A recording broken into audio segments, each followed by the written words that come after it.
Assalamu alaikum rahmatullah. Hello, grade 11. Okay, we will continue our lessons about simple harmonic motion. We studied what simple harmonic motion is and the solution of equations of simple harmonic motion. Okay, now we will take an examples of simple harmonic motion.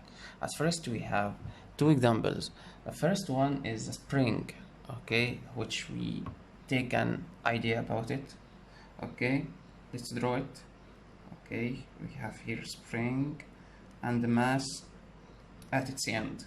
Okay, and another one is pendulum. Okay, which we have here, yeah, rope and mass in the end of it. Okay, at first we have to prove that the spring and pendulum are examples of simple harmonic motion. Okay, now as we have an idea before, the mass here we have here a point which is balance point, or as we said, equilibrium point. So EP, equilibrium point. If I apply a force on this mass downwards, okay, and release it, what will happen? Okay, this mass will come back to its equilibrium point, but it has to make an amplitude equal to the amplitude that it make downwards, but in this time upward, and then return to its equilibrium point. If I have to draw it, okay, so from equilibrium point to an amplitude and return to equilibrium point and make another amplitude until the end it will reach its equilibrium point again. So we have here simple harmonic motion, one complete resolution or one complete motion. So spring is an example of simple harmonic motion. Okay, what makes this mass return to its equilibrium point? Yes, it's restoring force. There is a force, okay, make this mass go back to its equilibrium point. Okay, and it's make an amplitude. Okay, there is amplitude here, which is a distance or displacement, right? Displacement. So we have here force,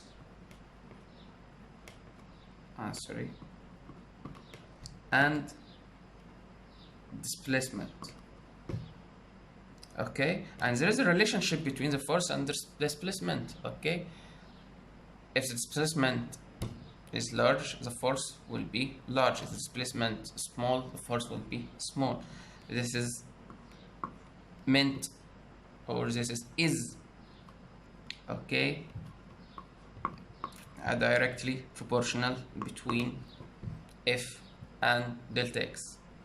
So as we learned before, if we have to remove this proportionality sign, we have to remove it and introduce equal a constant. Here the constant will be the spring constant, which is K. So F will equal K delta X.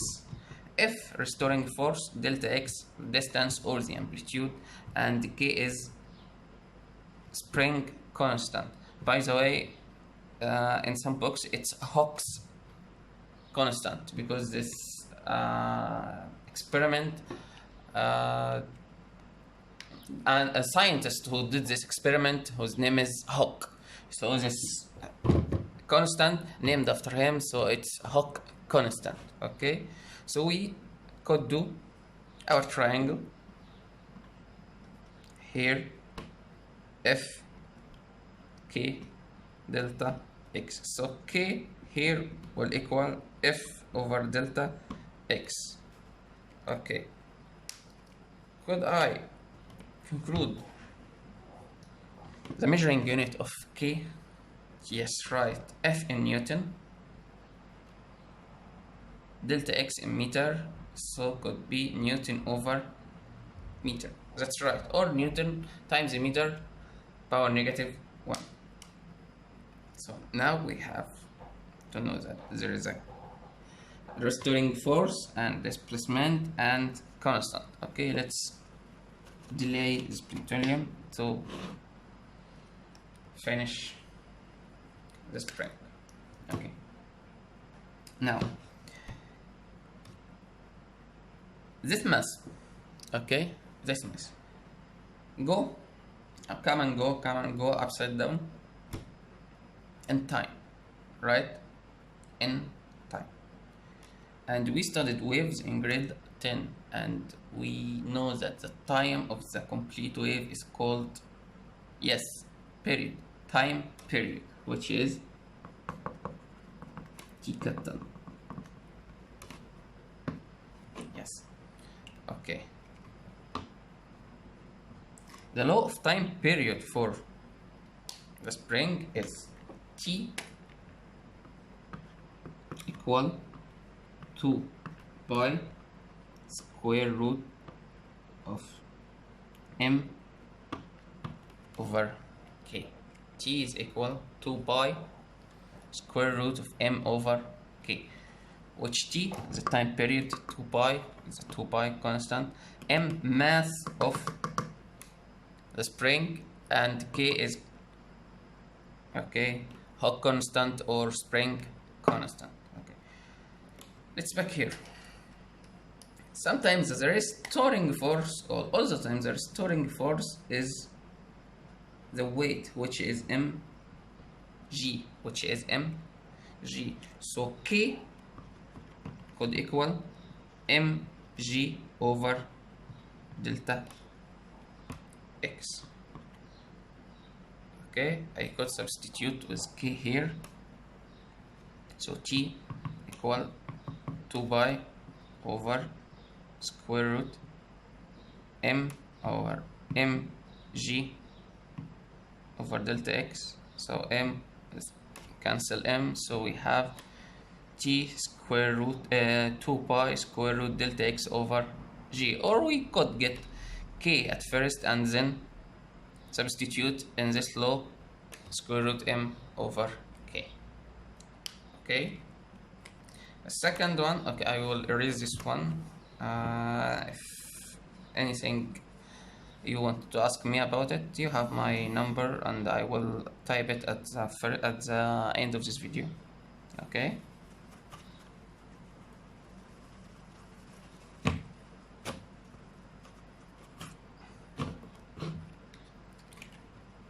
the second example is the pendulum.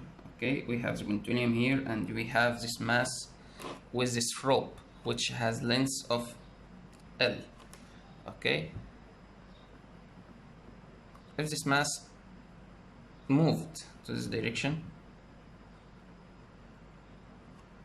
which is L by the way, and it's released, what will happen? It will make a complete resolution until it go back to its equilibrium point.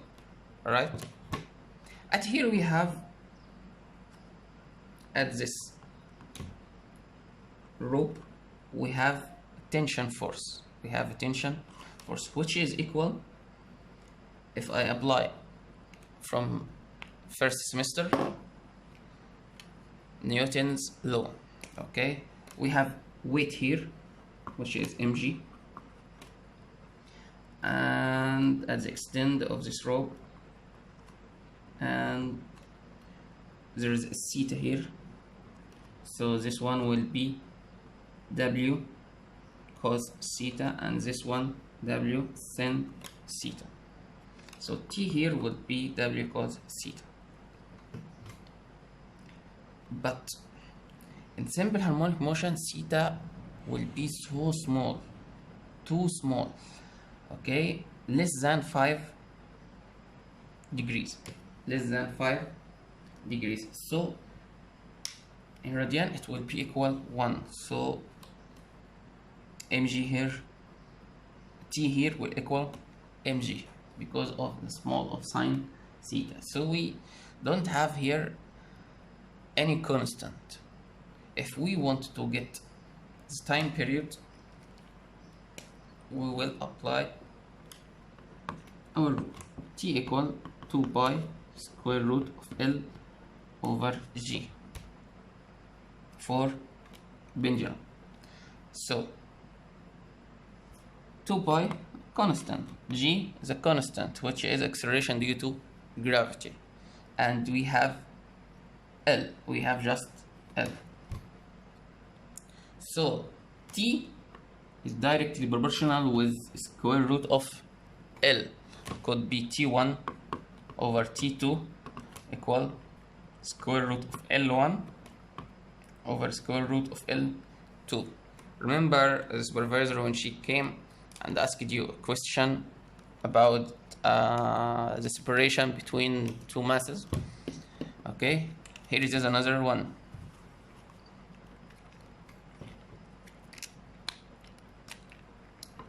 Sorry,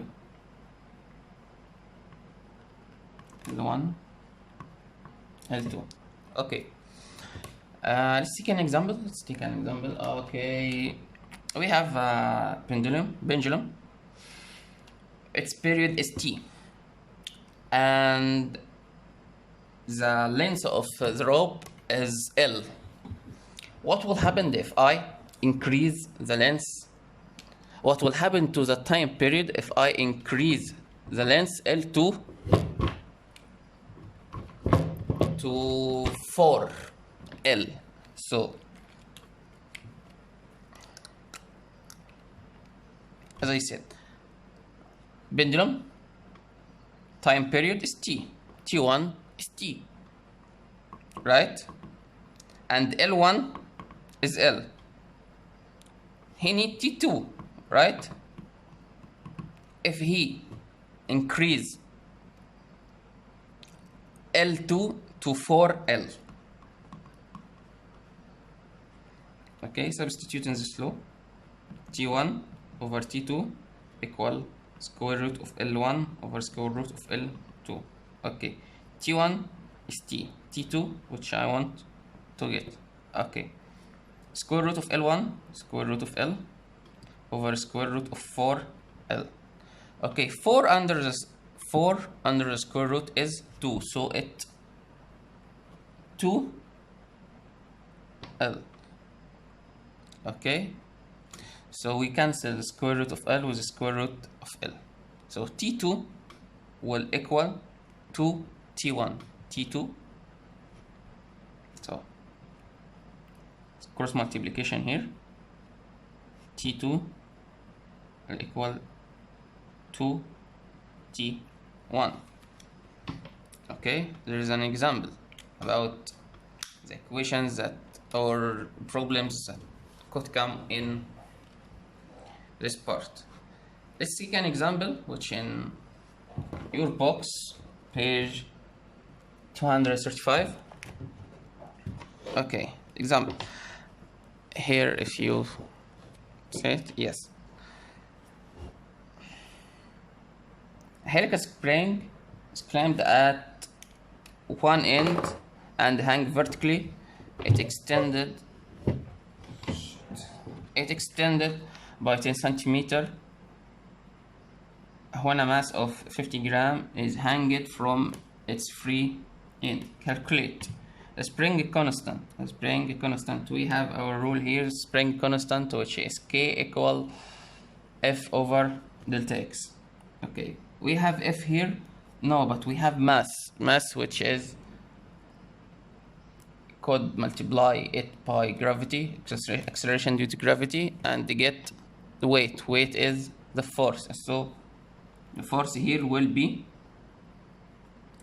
M50, but we have converted from gram to kilogram. So 50 multiply 10 power negative 3 multiply acceleration due to gravity, which is 9.8 over delta X, which is 10 centimeter. We have to convert centimeter to meter, so we have multiply it by 10 power negative 2.